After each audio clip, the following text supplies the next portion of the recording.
आज सेहत का ये शो खास बियर के शौकीनों के लिए है। उन लोगों के लिए जो बियर का कैन अपने दोस्तों को पकड़ाते हुए कहते हैं, पी लो भाई, बियर शराब थोड़ी ना है। ये वो लोग हैं जो हर मौसम में बियर पी सकते हैं, चाहे भयंकर गर्मी हो या ठंड। ये वो लोग हैं जिनके लिए ओकेजन मायने नहीं रखता है, ये सुख दुख दोनों में ही बियर की तरफ ही भागते हैं।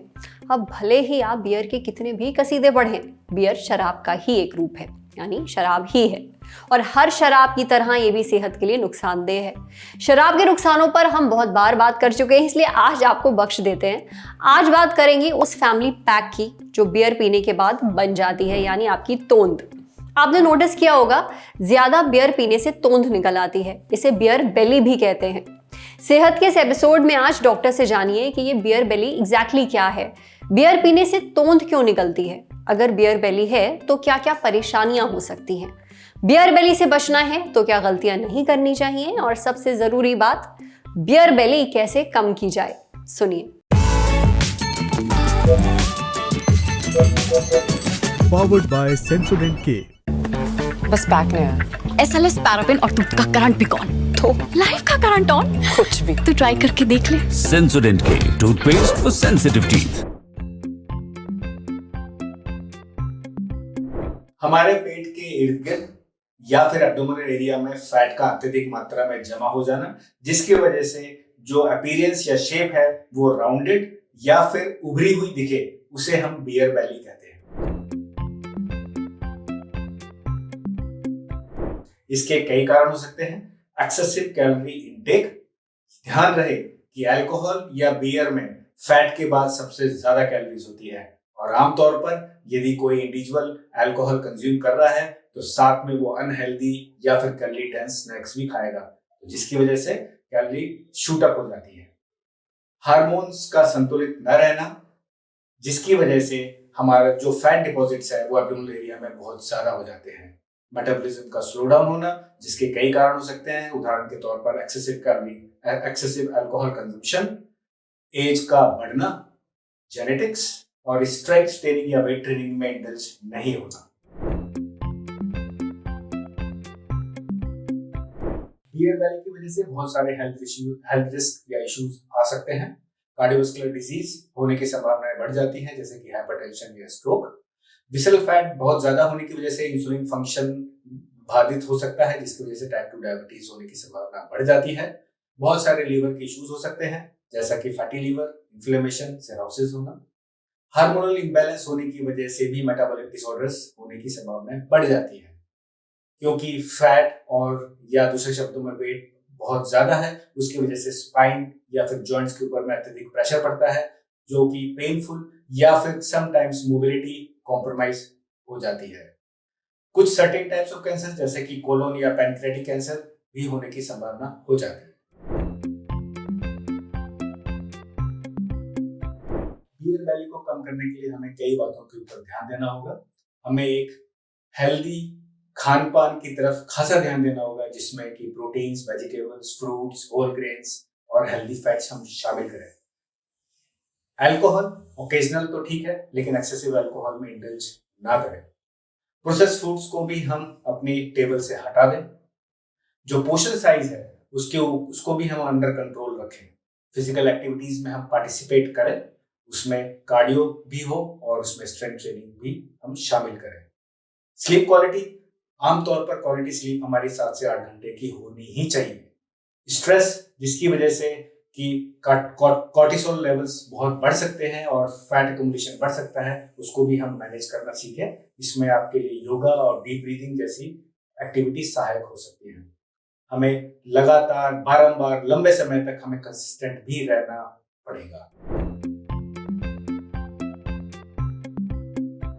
बियर बेली से बचने के लिए कुछ गलतियों पर हमें गौर करना होगा। Excessive calorie consumption, specially excessive alcohol से हम बचें। पोर्शन साइज को हम कंट्रोल में रखें। हमारी जो लाइफस्टाइल है वो सेडेंटरी नहीं होनी चाहिए, अर्थात हमें फिजिकल एक्टिविटीज में पार्टिसिपेट करना चाहिए, और खास तौर से स्ट्रेंथ ट्रेनिंग में हमें स्ट्रेंथ ट्रेनिंग को भी हमें शामिल करना चाहिए। क्रैश या फिर फैट डाइट्स के भरोसे ना रहें। नींद पूरी करें 7 से 8 घंटे की। स्ट्रेस ईटिंग या बिंज ईटिंग में पार्टिसिपेट बिल्कुल भी ना करें। एक्सरसाइज को न्यूट्रिशन से ज्यादा तजुर्बत ना दें, हाइड्रेशन का भी खासा ध्यान रखें और कंसिस्टेंसी हमें लगातार मेंटेन करनी होगी। देखिए भाई, शराब से जितना दूर रहें उतना ही अच्छा है। अगर दूर नहीं रह पाते हैं तो रोज बियर पीना बंद कर दीजिए और कम से कम इसका सेवन करिए। और हाँ, बियर के साथ चखना खाने से बचिए, खासतौर पर तेल में डूबी हुई चीजें, फैट वाली चीजें। ऐसा करने से आपके शरीर में एक्स्ट्रा कैलोरीज जाती हैं और इससे ज्यादा तूंथ निकलती है।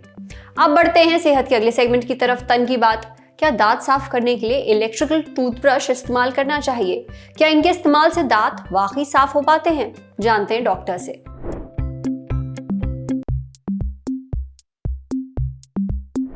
आजकल हर चीज स्मार्ट हो गई है, वॉच यानी घड़ी, फोन, यहां तक कि आपका टूथब्रश भी। हम बात कर रहे हैं टूथब्रश के नए और अपडेटेड रूप की, यानी कि इलेक्ट्रिकल टूथब्रश। बहुत सारे लोग इलेक्ट्रिकल टूथब्रश का इस्तेमाल करते हैं, वहीं कई लोगों का ये मानना है कि दांतों की ठीक से सफाई नहीं कर पाता है। अब क्या इलेक्ट्रिकल टूथब्रश का इस्तेमाल करना चाहिए और क्या ये सेफ है, ये हमने पूछा डॉक्टर रवनीत कौर से। डॉक्टर रवनीत बताती हैं कि इलेक्ट्रिकल टूथब्रश एक आधुनिक टेक्निक है, इसे आम टूथब्रश की तुलना में ज्यादा प्रभावी माना जाता है। अगर आप अपने दांतों की सफाई के लिए इलेक्ट्रिकल टूथब्रश का इस्तेमाल करना चाहते हैं तो बेशक कर सकते हैं। ये दांतों पर जमा प्लाक हटाने में ज्यादा मददगार है। प्लाक यानी दांतों पर जमी हुई परत, इससे कैविटी और मसूड़ों से जुड़ी बीमारियों का रिस्क भी घटता है। इलेक्ट्रिकल टूथब्रश में बहुत सारे स्पेशल फीचर्स भी होते हैं, जैसे इसमें टाइमर होता है जिससे पता चलता है कि कितनी देर तक आपको ब्रश करना है। कुछ इलेक्ट्रिकल टूथब्रश में प्रेशर सेंसर भी होता है। ऐसे में जब आप ब्रश करते समय ज्यादा दबाव डालते हैं ना अपने दांतों पर या मसूड़ों पर, तो टूथब्रश जो है वो अपने आप बंद हो जाता है। इससे दांतों और मसूड़ों को नुकसान से बचाया जा सकता है। कुछ टूथब्रश में ब्रिसल्स मोड भी होता है।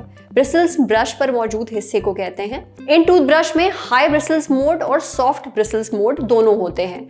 आप अपने दांतों की सेंसिटिविटी देखते हुए कोई एक मोड चुन सकते हैं। इलेक्ट्रिकल टूथब्रश की घुमावदार और वाइब्रेटिंग टेक्निक दांतों की गहराई में जाकर सफाई करती है, इसलिए ये डर अपने मन से निकाल दीजिए कि इलेक्ट्रिकल टूथब्रश ठीक से दांत नहीं साफ कर पाते हैं। हाँ, लेकिन इसका मतलब ये नहीं है कि आपका जो नॉर्मल टूथब्रश है वो किसी काम का नहीं है।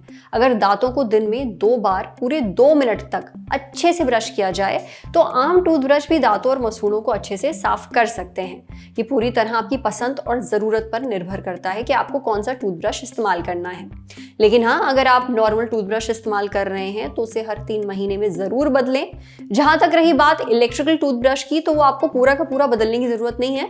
सिर्फ ब्रश का जो ऊपरी हिस्सा है, यानी जिस पर ब्रिसल्स होते हैं, उसे हर 3 महीने में आपको बदलना है। समझे? अब बारी है सेहत के आखिरी सेगमेंट की, खुराक यानी झक्कासी हेल्थ टिप। जानिए लौकी को बिना छीले खाने के फायदे। लौकी कुछ लोगों को बेहद पसंद है और कुछ लोगों को फूटी आंख नहीं सुहाती है। पर आप भले ही लौकी हेटर हो, एक बात तो आपको भी माननी पड़ेगी, लौकी है बड़ी मल्टी टैलेंटेड। जैसे इसकी सब्जी बन सकती है, कोफ्ते बन सकते हैं, हलवा तक बन सकता है। अब आमतौर पर जब भी हम लौकी पकाते हैं तो उसका छिलका हटा देते हैं, लेकिन लौकी का छिलका इतना यूजलेस है नहीं जितना आप उसको समझते हैं। डाइटिशियन प्रेरणा कहती हैं कि लौकी को छीले और बिना छीले दोनों तरीकों से ही खाया जा सकता है। लौकी के छिलके में फाइबर, विटामिन और एंटीऑक्सीडेंट्स होते हैं। अगर आप लौकी का छिलका खाते हैं तो आपका हाजमा दुरुस्त रहता है, पेट देर तक भरा रहता है। नतीजा, आप हर थोड़ी देर में कुछ खाते नहीं हैं, ओवर ईटिंग नहीं करते हैं। इससे वजन घटाने में मदद मिलती है। इसमें मौजूद एंटीऑक्सीडेंट्स और जरूरी विटामिन आपके सेल्स को भी नुकसान से बचाते हैं। इससे आपकी इम्यूनिटी मजबूत बनती है और आप कम बीमार पड़ते हैं। हालांकि लौकी को छिलके के साथ तभी खाइए जब लौकी ताजी हो और उसका छिलका मुलायम और पतला हो। सूप और चटनी बनाते वक्त आप छिलके का इस्तेमाल बिल्कुल कर सकते हैं। जब भी लौकी का छिलका इस्तेमाल करें तो पहले उसे बहुत अच्छी तरह से साफ करें, धोएं। कई बार सब्जियों पर हानिकारक केमिकल्स, कीटनाशक, ये सब छिड़के जाते हैं। अगर लौकी को बिना धोए खा लिया जाए या अच्छे से नहीं धोया जाए तो फिर ये केमिकल्स आपके शरीर में पहुंच सकते हैं। इसलिए इस बात का तो बहुत खास ध्यान रखिएगा।